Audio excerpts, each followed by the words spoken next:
The dawn of a new light. There's a significant force in our world that flows within, in between, and around human beings. That force is energy. It's the most atomic unit of life.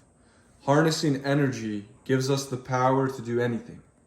Depletion of energy paralyzes us. It's the essence that gave us the dream to voyage the earth and eventually the cosmos. I want you to think of a time when you felt fulfillment. Who and what was in your environment? How were you investing your time? Close your eyes and reflect on this period of life. Take your time and pause the video if you need.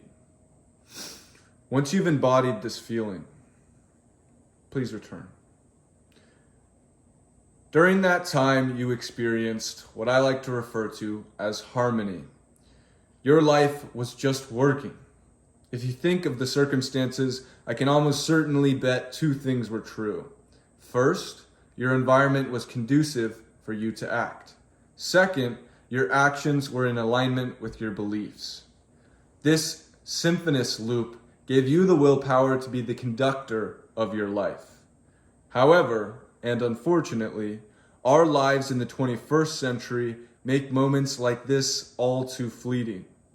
We are fighting against our environment and ourselves for energy.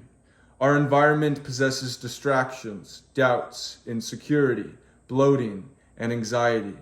We are stuck in lifeless concrete buildings, engaging in transactional relationships, eating inflammatory foods, and tense from a polarizing culture. We also struggle within. Growing up, we learn to mimic a nihilistic culture and endlessly consume, making it impossible to know ourselves. We go to school to get educated, yet never learn how to find meaning. We then tell ourselves that our lives sound good, but realize we never feel good. The sad part is that most can't describe why life doesn't feel good. It just doesn't. Postmodernist culture hasn't been friendly. Here we begin to understand why energy is the limiting factor in self-actualization. Fortunately, I believe that anybody can access this mystical energy. It first starts with your environment.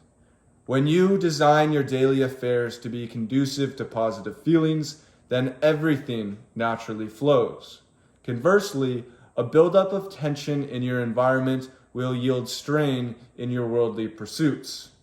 Luckily, there are objective elements that can increase our energy levels. Sunlight, healthy foods, meaningful relationships, community, exercise, meditation, and the list goes on. These components are necessary but not sufficient. You must pay attention to yourself to subjectively define the remaining pieces of your surroundings. Once you and your environment are harmonious, you can explore the territory that is life and meaning.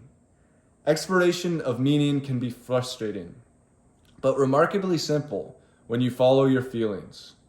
When you are on a wavelength of enjoyment, pay attention and combine other congruous activities into a creative solution that becomes most of your time.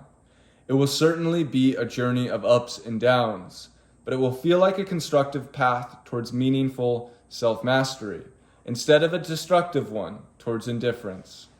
The fulfillment of your life rests in the hands of this. While we can't take steps above today, the significant resistance from our environment doesn't make it easy. I dream of a world where our environment naturally connects us to this energy. The design of life becomes facilitative to finding meaning alongside others, united in our individual journeys to living a worthwhile life. The universe is beautifully ripe with meaning for us to latch onto. Our journey is to connect with the vibration meant for us. I hope you can connect with yours. Here, we're trying to create the vibe which will connect and harmonize more of humanity to build that better future that we're capable of. Have a good day.